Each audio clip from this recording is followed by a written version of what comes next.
Chapter 11. Something firm and oily brushed by her cheek. A rat. Elaine felt tiny claws scrabbling up her arm, up her back. They are all over me. She twisted and jerked, trying to throw the rats off her. The filthy water filled her nose, her mouth. She forced herself to focus. First get out of the water, she thought, then worry about the rats. Which way was up? Don't panic, she ordered herself. This water can't be that deep. I'm not going to drown. A hand clamped on her arm, then another. Her head broke the surface of the pool and she gazed up at Beau. He pulled her out of the water. Elaine grabbed a rat off her shoulder and hurled it back in the water. Are there any more? She cried. Get them off me. They're gone, Beau told her. She hacked and spit. The foul water tasted so awful. You're having a bad day, Elaine, he said, grinning. You think so? She muttered. She wrung out the bottom of her sweatshirt, which didn't help much. Her clothes were completely soaked. Her ankle throbbed and her elbow burned worse than ever. Maybe if we stay down here long enough, you'll dry off, Beau offered. Elaine frowned at him. Not funny, she muttered. Here, Beau offered, slipping out of his army jacket. Put this on. At least you won't freeze. Elaine slipped into the coat and wrapped it around her. It was huge, but warm from Beau's body. Thanks, Elaine said, managing a smile. This helps a little. Hey, Darlene yelled. What are we supposed to do now? Come across, Beau replied. Just don't step on any rats, and don't fall in. Elaine watched as the others filed across the ledge. Max strode over in 30 seconds. Jerry moved more slowly, but without hesitation. Darlene inched along, pressing herself against the wall. No fair, Elaine thought. Why am I the only one who had to take a swim? So, Beau said, let's get going. We have to find a way out of here. Are you up for it, Elaine? Elaine sighed and shrugged. Why not? I don't think things could possibly get any worse. They marched in silence for a while. We should have found another way out by now, Elaine thought. Why is it taking so long? Elaine kept her hands buried in the pockets of Beau's jacket. She rolled his butane lighter around with one hand and felt crumpled up paper with the other. Somewhere else in the folds of that jacket was a switchblade and a can of lighter fluid and who knew what else. Elaine didn't want to find any of it. I can't believe I'm wearing Beau Kendall's jacket, she thought. A guy I wouldn't have anything to do with a day ago. A guy I'd never want to be seen with. Elaine sighed. I guess I'll get to know him pretty well, she thought. I could be spending a lot more time with Beau, if we don't find a way out of here. Don't even think that, Elaine told herself. Elaine almost bumped into Jerry. Up ahead, Beau had stopped. Check it out, he said. Elaine noticed nothing but grimy walls and thick cobwebs. What? Jerry demanded. You don't see it? If I saw it, would I ask? Jerry shot back. There, Beau said, pointing with his torch. Elaine spotted it. Up until this point, all the walls had been made of cinder blocks and concrete, but Beau pointed out a section about 6 feet wide, spanning from floor to ceiling, which was made of old, crumbling red brick. That looks not right, Elaine said. I know what you mean. It doesn't look as if it belongs here, Beau agreed. He handed his torch to Darlene. Then he began picking at the aging mortar around a brick. What are you doing? Jerry asked. Just checking it out, Beau replied. He scraped away several chunks of mortar and slipped his fingers into the cracks around the brick, trying to pry it loose. The brick popped in an inch, as if pulled from the other side. Beau yanked his hands away. Did you do that, Beau? Max asked. No, Beau said. He cleared his throat. Whoa, Elaine thought. She felt a ball of fear form in her throat. Was she seeing things? Someone, or something, must have moved that brick. That's weird, Darlene whispered. Elaine wrapped her fingers around the cuffs of Beau's jacket. She wanted to say something, like maybe they should forget about the stupid brick and keep moving. They didn't have to explore everything, did they? Beau, she began, but Beau's hands were already moving to touch the brick again. Before he could, it popped out several inches. Uh-oh, Beau murmured. This is weird, Elaine thought. This is really, really weird. Beau placed his fingers on the brick and pushed. It moved in several inches, then stopped dead. There, Beau said, satisfied. How about that? As if in reply, a low rumble came from the wall. It grew louder, and Elaine's fear grew with it. Run, she told herself. Too late. The rumble became a roar. Then the entire wall exploded. Chapter 12. The force of the blast slammed Elaine into the cinder block wall. She landed hard on her left shoulder. Bits of brick stung her face. Screams echoed in her ears. When she opened her eyes, she could hardly see. Everyone was down on the floor. Only one torch remained lit. A thick red dust hung over everything. Elaine coughed and wiped the matted wet hair from her face. She blinked through the red dust and saw a gaping hole in the brick wall, large enough for a person to climb through. "Is everyone okay?" Bo asked. He sat up, brushing himself off. Elaine squinted hard at him. A trail of blood trickled down his forehead. "You okay?" he asked her. "I think so," she replied. "What was that, Bo?" "I don't know," he mumbled. He wiped the blood from his face, wincing as he touched the cut on his head. Elaine watched him. A sick feeling grew in her stomach. Bo was afraid. She could see it in his eyes. Max rolled over and pushed chunks of brick off him. He opened his mouth, then shut it again. He shook his head. "Whoa," he muttered. "What was that?" Jerry demanded. He retrieved his glasses from the floor and tried to bend them back into shape. "Bo?" came Darlene's dazed voice. "I'm right here," he replied. She crawled through the rubble and hugged him. He wrapped his arms around her. Elaine turned away and picked up the lit torch. "I'm really freaked," Darlene moaned. "What's happening?" "I don't know," Bo replied. He unwrapped himself from her and picked up his torch. Elaine handed over his lighter before he asked. It took him 3 tries, but the torch finally caught. "Everyone okay?" he asked again. Everyone muttered that they were okay. "Let's keep looking for a way out of here," Jerry urged. "That was too weird." "Something blew up that wall," Max agreed. Darlene coughed. "I can hardly breathe with this dust." She squinted through the red cloud, and Elaine noticed her eyes watering. "It won't settle." "I know," Jerry agreed. "I can't breathe either. What's with this stuff?" Elaine covered her mouth and held her torch up into the red cloud. Particles swirled around the flame like microscopic moths. They formed tiny clouds that churned and broke up, but never dissolved. It didn't seem like dust at all. It felt heavier than normal air, more humid, and warmer. Elaine wrinkled her nose. This dust almost seemed alive. "Ugh!" Darlene grunted. "What's that smell?" Elaine smelled it too. It was the sour odor of decaying flesh. She covered her nose and held the torch up higher. The clouds were all red, a deeper red than brick. They began to gather into one dense cloud. It churned all around Elaine and the others. "What is this?" Max whispered. He climbed to his feet and began waving his hand in front of his face. The mist didn't clear. In fact, it seemed to intensify around Max, thickening, growing. Max's mouth dropped open in fear. "Something is wrong," he murmured. "Something is very wrong here." "Max?" Bo asked. "What is it?" Max's body stiffened. His fingers curled up like claws. His eyes bulged. Elaine gasped. What was happening to him?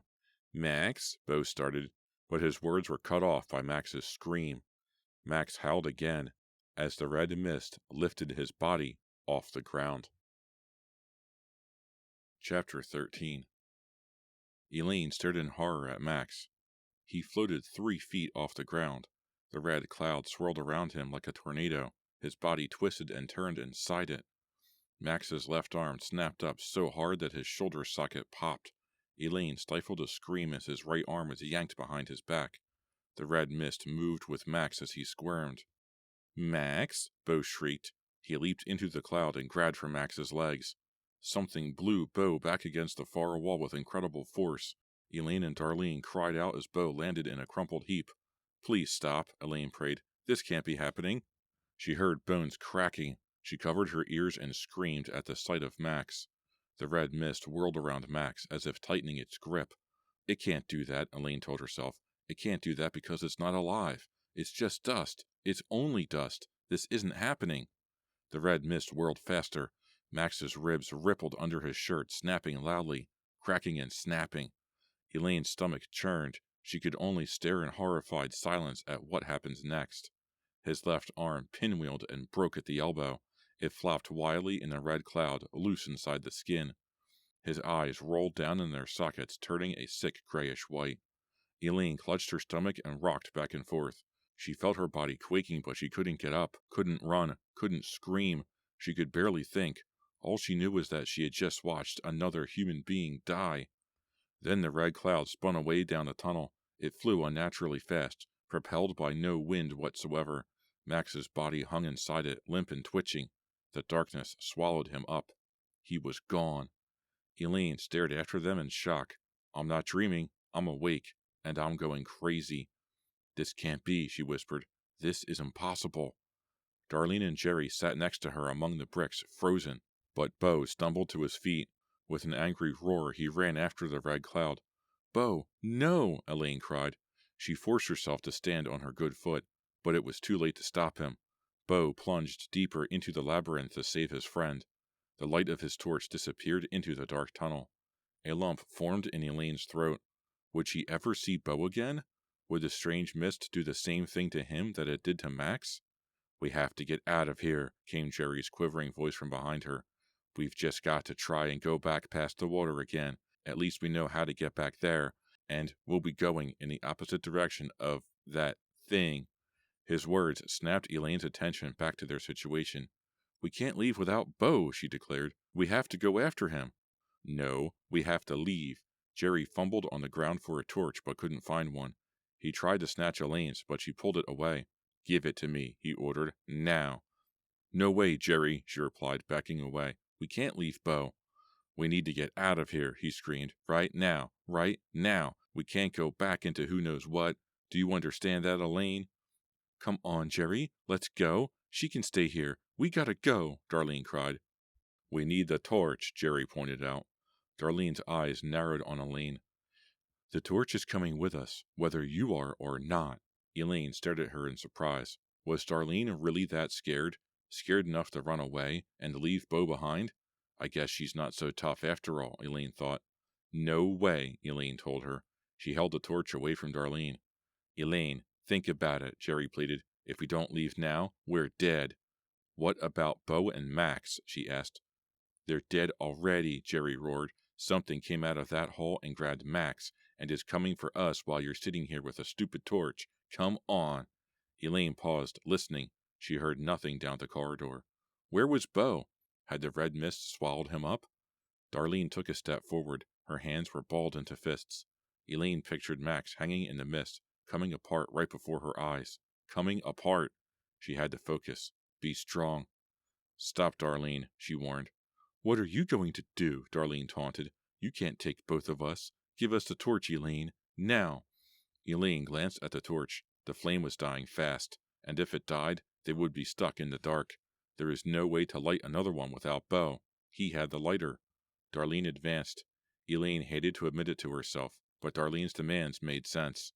Okay, let's go, she said, before this torch dies. I'll take that, Darlene replied, snatching the torch away from her. You might trip again and put it out. Elaine wanted to wipe the smirk off Darlene's face, but that had to wait. The red mist was back there in the tunnels, and it was coming for them. Elaine wanted to run like crazy, but she couldn't. She had to stay calm. Jerry and Darlene ran ahead, the flame bobbing in the darkness. She hobbled along as fast as she could, putting as much weight on her sprained ankle as she could stand. Still, the torch flame grew smaller.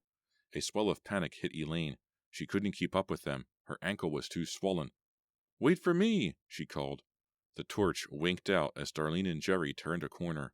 They wouldn't totally leave her behind, would they? Chapter 14. Elaine let out a tiny cry. She doubled her speed. Spikes of pain shot up her leg with each step. She held her hands out in front of her in the darkness, feeling the wall. The wall ended. She followed it around a corner. The torch was up ahead again. Thank goodness, Elaine thought. She trudged on. She concentrated on the flickering torch. Up and down, but no matter how hard she pushed herself, the flame grew dimmer. She kicked a bottle aside. It shattered, sending panicked rats skittering in the darkness. Her ankle throbbed with each heartbeat, the pain like a hammer. Just as she thought she was going to collapse, Elaine saw the light grow brighter. Jerry and Darlene had stopped. You'd better wait, Elaine muttered to herself. She plunged forward with renewed energy, but the tunnel didn't look familiar, and she couldn't hear the sound of running water. As tired as she was, Elaine still felt an urgency tugging at her. The red mist was out there. It hadn't made any noise as it killed Max. It could be right behind them, and they would never know until it was too late. Why did you stop? Elaine panted. That thing could be anywhere. We have to keep moving. Jerry frowned at her in the flickering light. I thought the water would be right here. Which way did we come? I don't know, Elaine told him.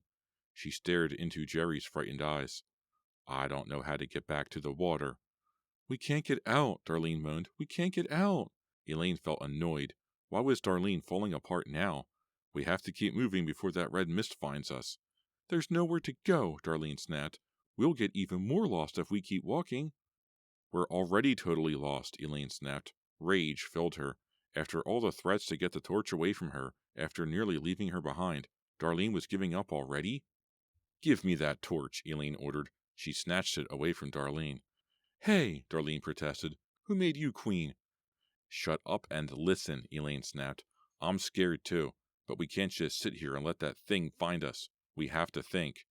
Do all the thinking you want, Darlene replied. We'll still be trapped down here. Don't you want to know what that thing was? Elaine asked. Don't you care about Beau? Darlene snarled at her. You know I do. Don't you want to see him again?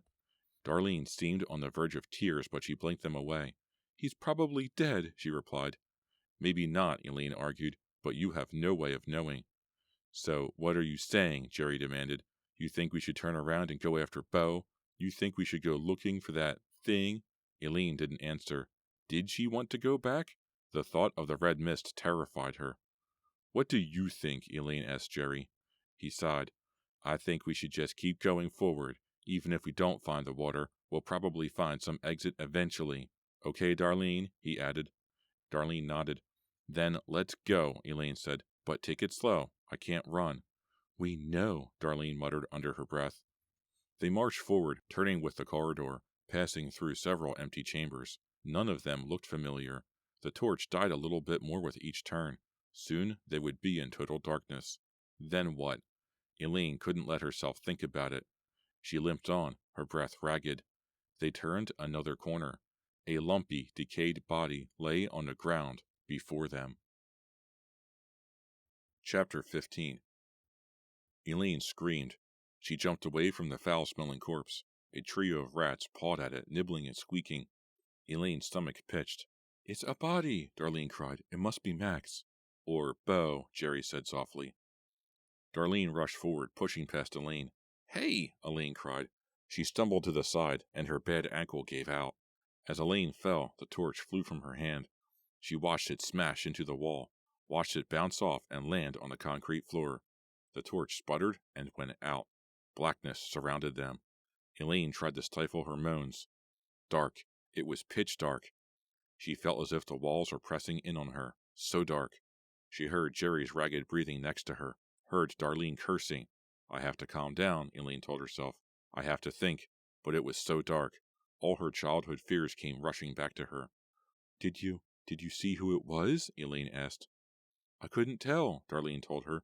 The torch went out before I saw his face. But I think it was Beau's shirt. Elaine struggled to focus. She tried to ignore the panicked feeling rising in her chest. Tried to ignore the dark. Tried to ignore the fact that Beau's dead body lay a few feet away. If that's Beau, then the red mist killed him, Jerry stated. It killed him and left him here. Elaine heard Darlene gasp. Then the mist might still be here, she cried, and we can't see it. Elaine stretched her hand out into the darkness. She felt along the cold floor until her fingers touched the torch. We have to keep moving, Jerry said. Even without the light, we can't stay here. Elaine licked her dry lips. Beau has the lighter, she croaked. Beau's dead, Darlene growled. His lighter. It must be on his body somewhere, Elaine said. In his pocket or something.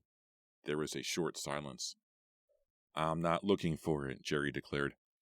We have to, Elaine insisted. The red mist could be right here with us and we wouldn't know. We have to get out of here. We have to have light. She heard the hysterical tone of her voice. Calm down, she ordered herself. I can't touch him, Darlene said. I just can't. Elaine forced herself to crawl forward. Darlene, do you know where the body is? It's right in front of me, Darlene whispered. Come toward my voice. Elaine dragged herself toward Darlene, clutching the torch in her hand. Her head spun. The darkness pressed around her. I can't believe I'm doing this, she thought. She crept forward. Darlene's hand brushed her shoulder. He's right here, Darlene said. What are you going to do? Elaine hesitated. I guess I'll try to find the pocket of his jeans, she said. I'll just have to feel for the lighter. She heard Darlene move away. Elaine took a deep breath and reached for Bo's body. Chapter 16. Elaine touched the soft material of a t-shirt. It collapsed under her hand. She reached farther, and felt nothing but fabric. "I can't believe it," she muttered. "What is it?" Jerry called. "Nothing but old clothes," Elaine replied. "Really old. They stink."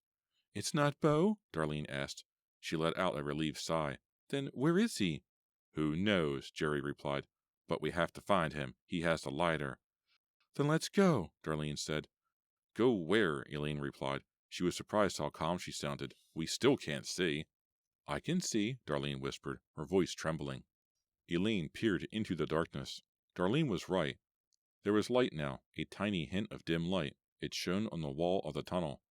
"It's red," Elaine stated. "Red light." They watched as the patch of light on the wall grew brighter, redder. "Do you think that mist glows in the dark?" Jerry asked. Elaine backed along the ground until she hit the tunnel wall. She pressed herself against it and waited.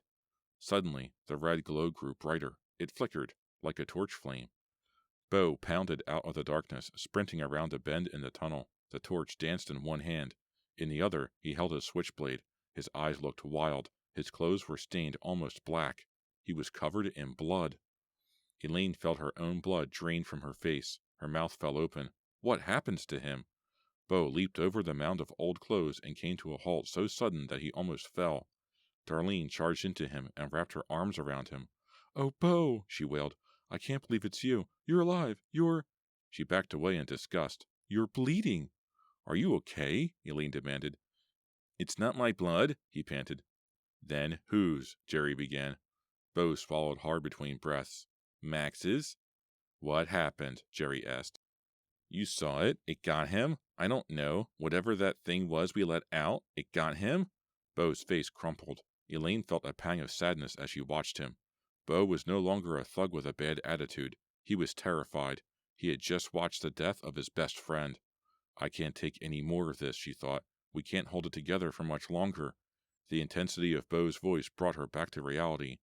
"It slammed him into the walls as it floated down the passage," he recalled.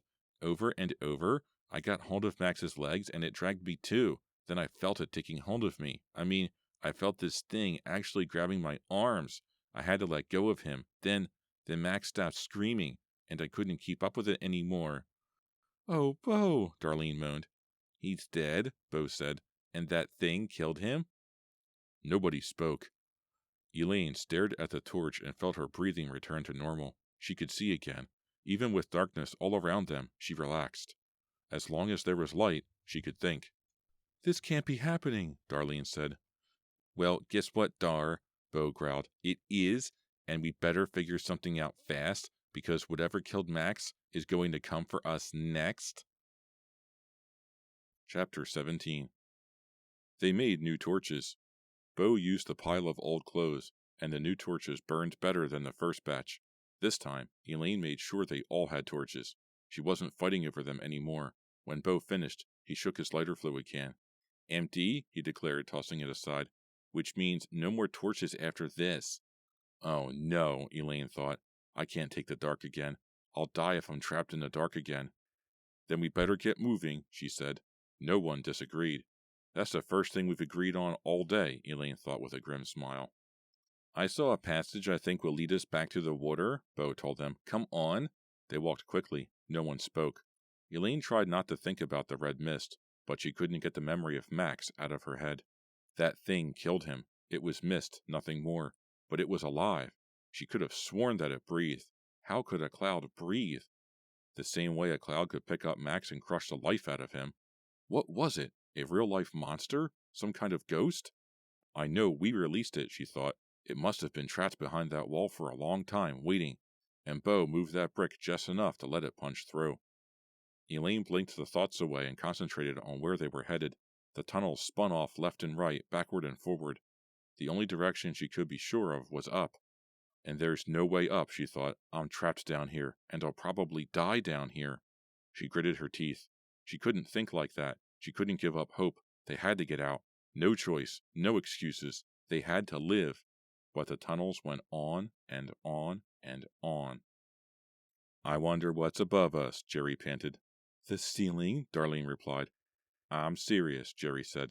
If we could figure out geographically where we are, then we could find our way back to the spot under the school where the ladder is. And how do you plan to figure out where we are geographically? Bo demanded. Are you going to punch through the cement and dig with your bare hands? Jerry didn't reply. Just keep moving, Bo finally said. Yes, sir, Jerry grunted. They entered a small chamber. The floor was carpeted with trash up to their knees, more than any chamber so far. The stench was unbelievable. Oh, man, Bo gagged, covering his mouth. Great choice, Bo, Jerry grumbled. He yanked his sweater up over his nose. You want to be flat on your back in that garbage? Keep it up, Bo growled. Elaine ignored them. She couldn't stop staring at the walls. They were made of the same gray cinder block, but these walls were covered with old, faded graffiti. Red paint, blue, yellow, green, black. It was almost hypnotic, the same 2 words, over and over, floor to ceiling. Let's party, let's party, let's party. Wild? Bo whispered. It's disgusting, Elaine replied, shivering. It's like a madman wrote all those words, she thought, over and over, the same thing. Why would anyone want to party in a dump like this? Jerry asked. Think about it, Bo replied. No one to bother you, no noise complaints, no cops, 100% privacy. If you survive it, Elaine remarked. That comment brought silence. Let's get out of here, Darlene grumbled. This place gives me the creeps. Yeah, Bo agreed. We should keep moving. They found another tunnel in the far wall and continued on. The stink of the garbage room stayed with them, floating off their clothes like steam. Elaine breathed through her mouth to keep from gagging. Her ankle hurt again, and having to limp only wore her down faster. She couldn't believe that they hadn't found some other way out of the labyrinth.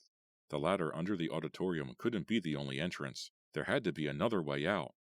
She pictured them popping open a manhole in the middle of town. Traffic would come screeching to a halt as 4 kids staggered out of the ground, covered with dirt, slime, and blood. She wouldn't care. She wouldn't care if they came up in the middle of Mr. Savage's office as long as they were safe. Slow down, Bo whispered. Elaine gazed around. They had found another chamber. It was larger than the rest, with a low ceiling. All around them were piles of splintered furniture. A wisp of odor hit Elaine's nose, a decaying smell, like roadkill. I knew that smell, she thought, fear pumping through her body. She had smelled it after the brick wall blew up in their faces, right before Max. She heard Bo gasp. Then she spotted it too. The red mist. Elaine watched in horror as it came together in the far corner as if sensing them. The stench intensified. Elaine felt the hairs on her neck prickle as the sound of distant breathing reached her ears. Oh no, she whispered. The red mist advanced.